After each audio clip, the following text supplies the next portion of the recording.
that you can actually use it on any condition, on any pretext. And therefore, it is a very easy tool to give protection to your. Therefore, the use of this tool proliferates. Now, what is the economic reason for this? What is the economic rationale? Now, economic rationale, I don't know you understand on this handwriting, but there are different types. Dumping can take place under various conditions. It may be for the market expansion. It may be for the promotion of the newer product, which you are managers who know that. Then, during business cycles, people can sell at lower prices because otherwise they have excess capacity. And then it can be state sponsored, like the state government, like the Russian government, the East Asian countries. They were selling their products at lower prices. Now, in all these cases, the intention is not to monopolize others' markets, but to make use of the capacity of, but to actually increase the profits of the company itself. So the intention is not to monopolize the others' market. These are guided by pure economic consideration. There is something called predatory dumping. What is predatory dumping? When you export at low prices, what happens that other producers, they go out of business. Once they go out of business, you raise the price. This is called predatory price. Now, if you are dumping with predatory intention, then there is a non-economic consideration. This is to get market power. Okay, not to improve efficiency. Others are for efficiency improvement. But this one is not for efficiency improvement. This is for getting market power. So this is the kind of dumping which should be subject to anti-dumping measures. Because this does not, anti-dumping measures in that case does not allow the companies to function in such a way as to kill the industry of the importing country. Okay, but actually in practice we find that the motive of anti-dumping measures is not to prevent, not to protect the economy from predatory dumping. It is to protect any kind of dumping that takes place. And even if dumping is not taking place, even if imports are, even if production is declining for many other reasons, anti-dumping measures can be used, okay, to protect the company. This is what is happening. So what happens? There are studies which have shown. These are the studies, several studies. They have shown that AD is not used for predatory pricing. Okay, so all these studies have shown that in different countries, the objective is not to protect the companies from predatory dumping. It means it is for any kind of dumping, and even if there is no dumping, this is used to protect the companies because there is no other protection otherwise. Is that fine? So it means that there is no economic rationale of using companies, because economic rationale is only to protect the company from predatory dumping.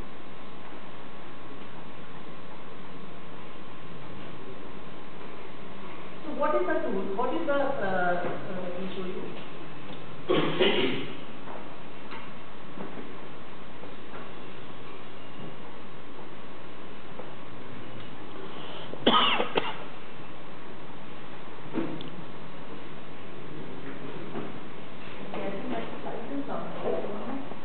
In fact, the whole motive is at the back.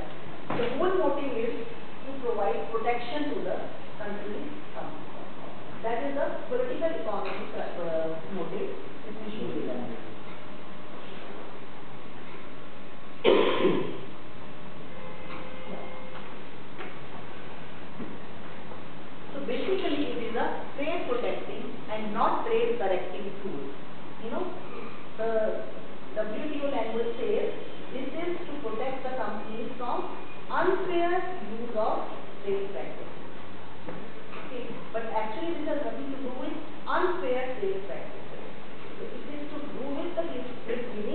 protection to the companies, because there is no protection available otherwise.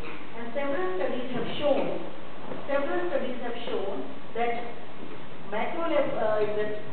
these macroeconomic variables and microeconomic variables affect the use of anti-dumping. For instance, whenever there is recession, there is increase in the use of anti-dumping. Okay. For instance, in 2002, there was great recession. There was sharp increase in the use of anti-dumping. Now, we will see what happened this time. Okay. But normally, whenever there is recession or if there is balance of payment deficit, then there is use of anti-dumping, because then you want to protect, you want to reduce your import. The whole idea is to reduce import.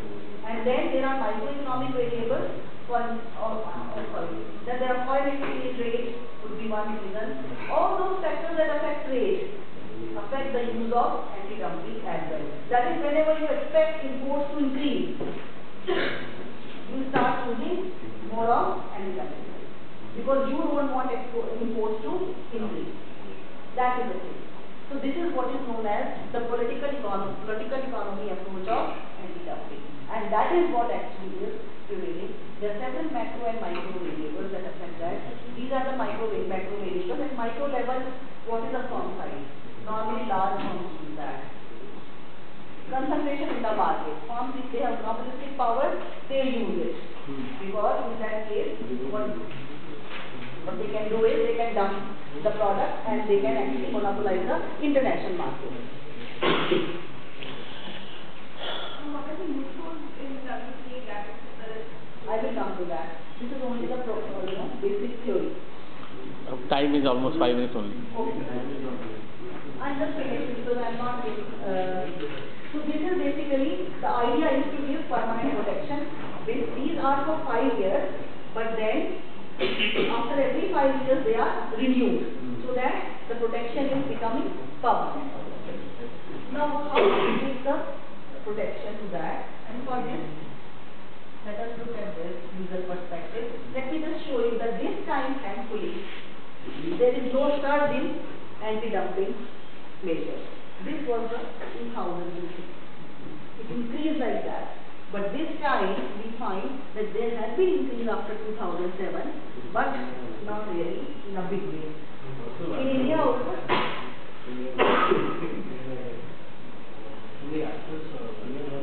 Number of cases, anti-dumping cases. These are the number of cases. India is the largest user of this, and this time but then it decreased. Now, even if it decreased, because other countries reduced it much faster, India's share increased. So India's share actually went up to 28% in the total initiation.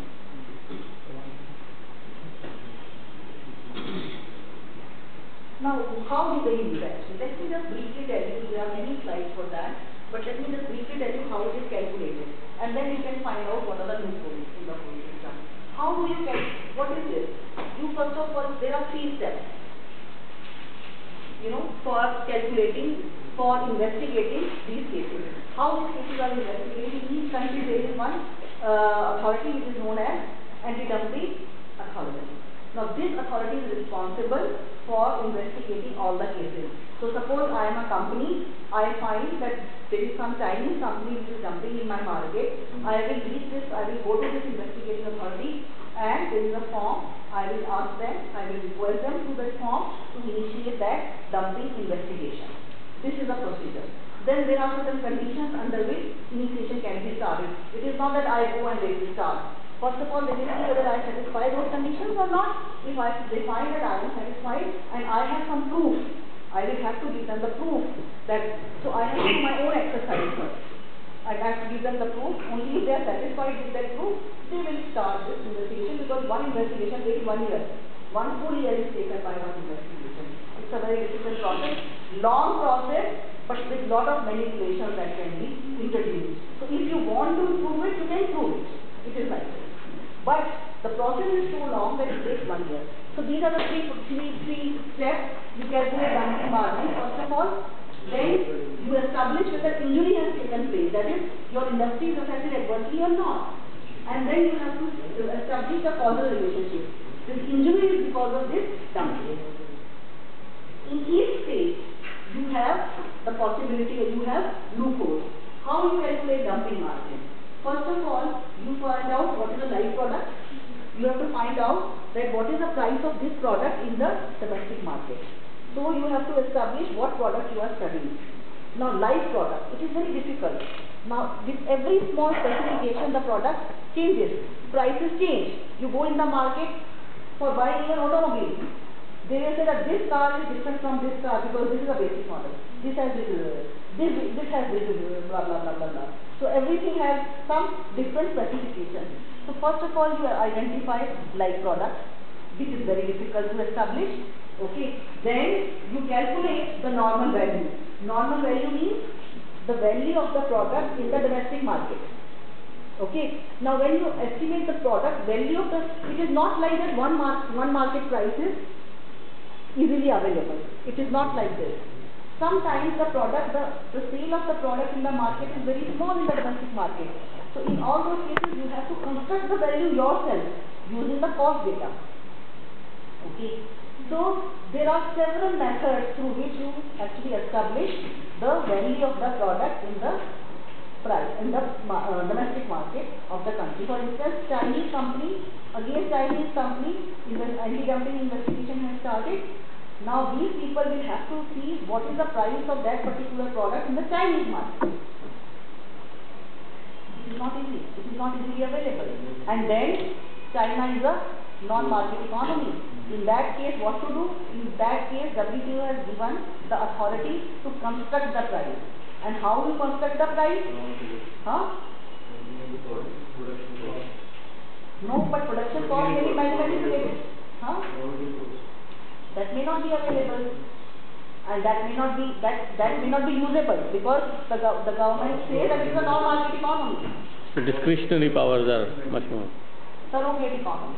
You just say that, look, you know, I want to say India is the surrogate economy. I will like to know compared with my price.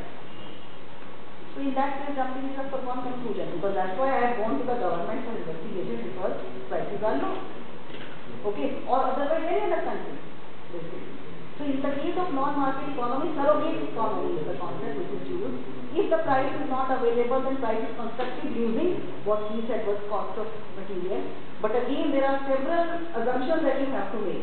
Cost of material means you have to add up what is the price margin, what are the other costs. There are several things that you have to add up and subtract: publicity cost, marketing cost, this cost, that cost. All that you have to add up and subtract.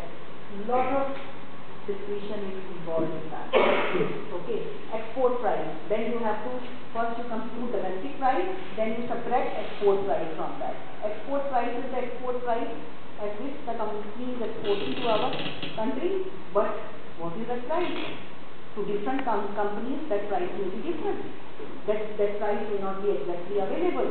So in that case, again, the powers are given to construct the export price. Okay. So again, there is a lot of scope for manipulation. Then these margins are calculated at different dates. Just 5 minutes more. Do you have a class? Yeah, that's Just let me just finish that. Just this example, because this is important. They calculate it like that. At different dates, they calculate the margin, and then they take the average. Now suppose at one point of time there is zero margin. Will you take that into account or not? Now this is again a big issue that is now that is now under discussion. America does not take that. America takes that into account. Whereas under the normal practice that should not be taken, because that reduces the dumping margin. One observation is zero and everything is gone. So there is a lot of discussion.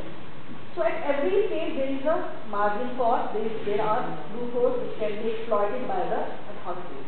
Now because of this system, because of these loopholes, this has become a highly ambiguous tool and highly controversial tool of contingent protection. And therefore it is not really much liked. People say that But developing countries say that it is the developed countries had used it when they were growing, so they should be available. And there was fear that it will spread among developing countries. But if you look at the number of countries which are using it, it has remained almost constant. So even if it is ambiguous, because it is very complex, not many countries would actually adopt this tool. But those which have adopted, they have been increasing. China is the largest country which is a victim of this tool because of what I just said. They are highly competitive. I don't know they are competitive or dumping, but they are facing more than 25% of total cases initiated under this. Okay.